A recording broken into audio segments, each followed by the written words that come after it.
ഈ Shri N V Balakrishnan ഇവിടെ ഞാൻ അദ്ദേഹത്തോട് അത്രയും ചോദിക്കാൻ കാരണം ഈ പറയുന്ന ബിപിൻ സി ബാബു അടിയുറച്ച കേഡറായിരുന്നു. അടിയുറച്ച പാർട്ടി കേഡറായിരുന്നു എന്ന് പറഞ്ഞാൽ വലിയ ആർജവത്തിൽ പാർട്ടി മുദ്രാവാക്യങ്ങൾ മുഴക്കാനും ആർജവത്തിൽ പാർട്ടി മുദ്രാവാക്യം ഏറ്റുവിളിപ്പിക്കാനും, എന്നാൽ ചിലർ മുദ്രാവാക്യം വിളിക്കുമ്പോൾ ഉണ്ടാകുന്ന ഒരു വൈബുണ്ടല്ലോ, ആ വൈബൊക്കെ ഉള്ള നേതാവായിരുന്നു അദ്ദേഹം. BJP പോകുന്നു എന്നുള്ളത് എനിക്ക് അചിന്ത്യമാണ്. വ്യക്തിപരമായി എനിക്ക് ബിപിൻ സി ബാബുവിൻ്റെ കാലയളവിൽ അല്ലെങ്കിൽ കൂടിയും SFI ഉണ്ടായിരുന്നെങ്കിൽ കൂടിയും എനിക്ക് ബിപിൻ സി ബാബു BJP പോകുന്ന ഒരു അചിന്ത്യമാണ്. അതുപോട്ടെ, എങ്ങനെയാണ് വളരെ പെട്ടെന്ന് എന്താണ് രാഷ്ട്രീയ നേതാക്കൾക്ക് അത്തരത്തിൽ പ്രത്യയശാസ്ത്രം അപ്പാടെ മറിഞ്ഞ് സ്വിച്ചിങ് നടക്കാൻ കഴിയുക എന്നൊരു ചോദ്യം അവിടെയുണ്ട്. അതവിടെ നിൽക്കട്ടെ. എൻ വി ബാലകൃഷ്ണൻ, ഞാൻ പറഞ്ഞു വന്നത് നമ്മൾ ചർച്ചക്കെടുക്കുന്ന വിഷയം ഇവിടെ കരുനാഗപ്പള്ളിയിൽ കലാപമാണ്. കരുനാഗപ്പള്ളിയിൽ കലാപത്തിൽ അവിടുത്തെ പാർട്ടി നേതാക്കളടക്കമുള്ള സ്ത്രീകൾ വിളിക്കുന്നത് പെണ്ണുപിടിയനാണ് ലോക്കൽ സെക്രട്ടറി എന്ന് പച്ചയ്ക്ക് പറയുകയാണ്. ഇയാൾ അഴിമതിക്കാരനാണെന്ന് പറയുകയാണ്, ഇയാൾ റിയൽ എസ്റ്റേറ്റുകാരനാണെന്ന് പറയുകയാണ്. PR വസന്തൻ ഇവിടെ ഈ പറയുന്ന അവിശുദ്ധ വഴിയിൽ പണം ഉണ്ടാക്കിയ ഒരു അധമനാണ് എന്ന് പറയുകയാണ് PR വസന്തൻ പറയുകയാണ് ഈ പറയുന്നവർ. ഇന്നലെ തിരുവല്ലയിലേക്ക് പോയാലോ, അവിടെ ഏതോ ഒരു സജി ഈ പറയുന്ന പീഡനക്കേസിലെ പ്രതിയാണെന്ന് പറയുകയാണ്. പീഡനക്കേസിലെ പ്രതി മാറ്റിയതിൻ്റെ പേരിൽ ഐസക്കിനെ തോപ്പിക്കാൻ ഇയാൾ നോക്കിയെന്ന് പറയുകയാണ്. ഇനി നേരെ കൊഴിഞ്ഞാമ്പാറയിലേക്ക് പോയാലോ, അവിടെ വന്ന് കോൺഗ്രസ്സുകാരനെ സെക്രട്ടറി ആക്കിയതിൽ അവിടെ കലാപം. പാർട്ടിയുടെ, ഞാൻ ഇന്നേവരെ കണ്ടിട്ടില്ല, പാർട്ടിയുടെ ചരിത്രത്തിൽ ആദ്യമായി സമ്മേളനം നടക്കുമ്പോൾ ഇപ്പുറത്ത് വിമത വിഭാഗം ചേർന്നുകൊണ്ട് പാർട്ടി പതാക ഉയർത്താണ്. പാർട്ടിയുടെ കൊടിയ വിഭാഗീയതയുടെ കാലത്ത് പോലും കാണാത്ത കാഴ്ചകൾ ഈ സമയത്ത് കാണുകയും പാർട്ടി സെക്രട്ടറിക്ക് പോലും നിയന്ത്രിക്കാൻ കഴിയാതിരിക്കുകയും ചെയ്യുന്ന അവസ്ഥ എത്രത്തോളം ദയനീയ അവസ്ഥയാണ് ശ്രീ എൻ വി ബാലകൃഷ്ണൻ?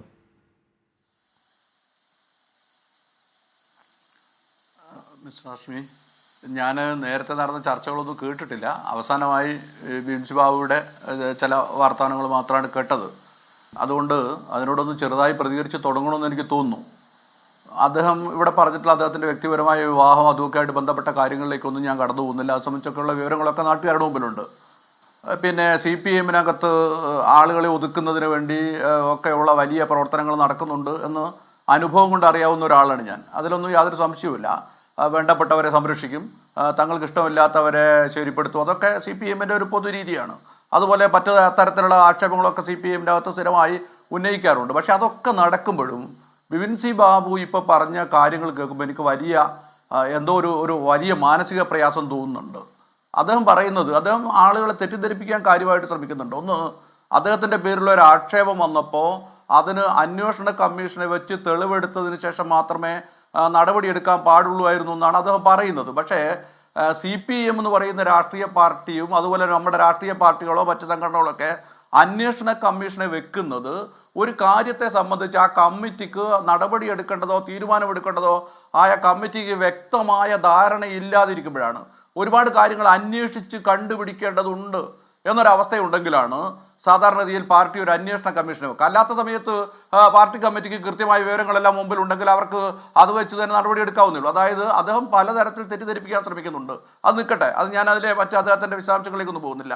പക്ഷെ ഒരു കാര്യം എന്താണെന്ന് ചോദിച്ചാൽ, CPM പോലൊരു പാർട്ടിക്കകത്ത് ഇത്തരത്തിലുള്ള കൊള്ളരുതായ്മകളൊക്കെ നടക്കുന്നുണ്ട് എന്ന് അംഗീകരിക്കുമ്പോൾ ഈ നേരത്തെ പറഞ്ഞ പോലെ എനിക്ക് ബിപിൻ ബാബുവിന് ഞാൻ നേരത്തെ SFIയുടെയും DYFIയുടെ ഒക്കെ പ്രവർത്തകനായിരുന്നുകൊണ്ട് എനിക്കറിയാം. അദ്ദേഹം ഉശരനായ ഒരു പാർട്ടി പ്രവർത്തകനായിരുന്നു എന്നുള്ള നിങ്ങളുടെ കാര്യങ്ങളൊക്കെ ഞാൻ അംഗീകരിക്കുകയാണ്. പക്ഷെ അപ്പോഴും അങ്ങനെ ഒരാൾക്ക് എങ്ങനെയാണ് BJP പോലൊരു രാഷ്ട്രീയ പാർട്ടിയിലേക്ക് പോകാൻ കഴിയുക എന്നുള്ളൊരു പ്രശ്നമുണ്ട്. കാരണം ജനകീയ ജനാധിപത്യ വിപ്ലവത്തിന് വേണ്ടി സംഘടിപ്പിച്ച, അതാണല്ലോ കമ്മ്യൂണിസ്റ്റ് പാർട്ടി CPM എന്ന് പറയുന്ന പാർട്ടിയുടെ ലക്ഷ്യമെന്ന് പറയുന്നത്, ഒരു ജനകീയ ജനാധിപത്യ വിപ്ലവം സംഘടിപ്പിക്കലാണല്ലോ. ആ ജനകീയ ജനാധിപത്യ തൊഴിലാളി വർഗ വിപ്ലവം സംഘടിപ്പിക്കാൻ നിൽക്കുന്ന ഒരു പാർട്ടി, അതിൻ്റെ പ്രത്യയശാസ്ത്രം, അതിൻ്റെ ഭരണഘടന, ലോകത്തിലാകെ സംഭവിച്ചുകൊണ്ടിരിക്കുന്ന കാര്യങ്ങൾ, ഇതൊക്കെ നിൽക്കുന്ന ഒരു കാലത്ത് നരേന്ദ്രമോദിയുടെ, ഇന്ത്യയെ ഹിന്ദു രാഷ്ട്രമാക്കി മാറ്റാൻ ശ്രമിക്കുന്ന നരേന്ദ്രമോദിയുടെ പാർട്ടിയിലേക്ക് പോകുന്നതിന് യാതൊരു മനസാക്ഷി കുത്തും തോന്നുന്നില്ലെങ്കിൽ അദ്ദേഹം ഇത്രയും കാലം നടത്തിയ രാഷ്ട്രീയ പ്രവർത്തനത്തിൻ്റെ അർത്ഥം എന്താണ് എന്നുള്ളൊരു പ്രശ്നം വരും. ഇതാണ് ആശ്മി ചോദിച്ച ചോദ്യത്തിനുള്ള ഉത്തരം.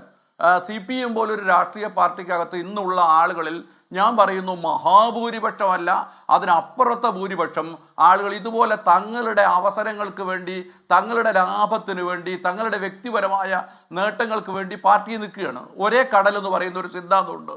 പണ്ട് നമ്മൾ പറഞ്ഞുകൊണ്ടിരിക്കുകയാണ് എന്താണെന്ന് ചോദിച്ചാൽ, ചെങ്കടലിൽ ജീവിക്കുന്ന ഒരു മത്സ്യത്തിന് ഒരു പക്ഷേ മെഡിറ്ററേനിയൻ കടലിൽ ജീവിക്കാൻ പറ്റില്ല, അറബിക്കടലിലെ ഒരു മത്സ്യത്തിന് ഒരു പക്ഷേ ബംഗാൾ ഉൾക്കടലിൽ ജീവിക്കാൻ പറ്റില്ല. കാരണം കടലുകൾ പലതും വ്യത്യസ്തമാണ്, അവിടുത്തെ ജലത്തിൻ്റെ സ്വഭാവവും മറ്റ് എല്ലാം വ്യത്യസ്തമാണ്. അതുകൊണ്ട് ഒരു കടലിലെ മീനിന് മറ്റൊരു കടലിൽ ജീവിക്കുക ബുദ്ധിമുട്ടാണ്. ഞാൻ പറഞ്ഞതിന് മലയാളം, കമ്മ്യൂണിസ്റ്റ് പാർട്ടി പോലെ ഒരു പാർട്ടിക്കകത്ത് പ്രവർത്തിക്കുന്ന ഒരു മനുഷ്യന് ഒരു സുപ്രഭാതത്തിൽ വേറൊരു രാഷ്ട്രീയ പാർട്ടിയിലേക്ക് പോവുക എന്ന് പറയുന്നത് വളരെ മുമ്പ്, വളരെ അടുത്ത കാലം വരെ സാധ്യമായിരുന്നില്ല.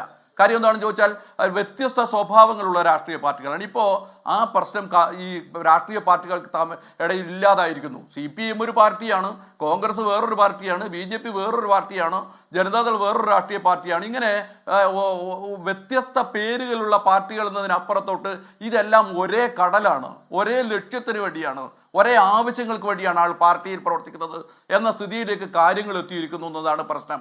അതുകൊണ്ടാണ് ഈ സംഭവങ്ങളൊക്കെ ഉണ്ടായിക്കൊണ്ടിരിക്കുന്നത്. ഹാഷ്മി ചോദിച്ചുകൊണ്ടിരിക്കുന്നല്ലോ ഈ ഇതിനകത്ത് പറഞ്ഞുകൊണ്ടിരിക്കുന്ന ആക്ഷേപങ്ങൾ. നിങ്ങൾ നോക്ക്, നമ്മൾ അത്ഭുതപ്പെട്ടു പോകുന്ന രൂപത്തിലുള്ള കാര്യങ്ങളല്ലേ കേൾക്കുന്നത്.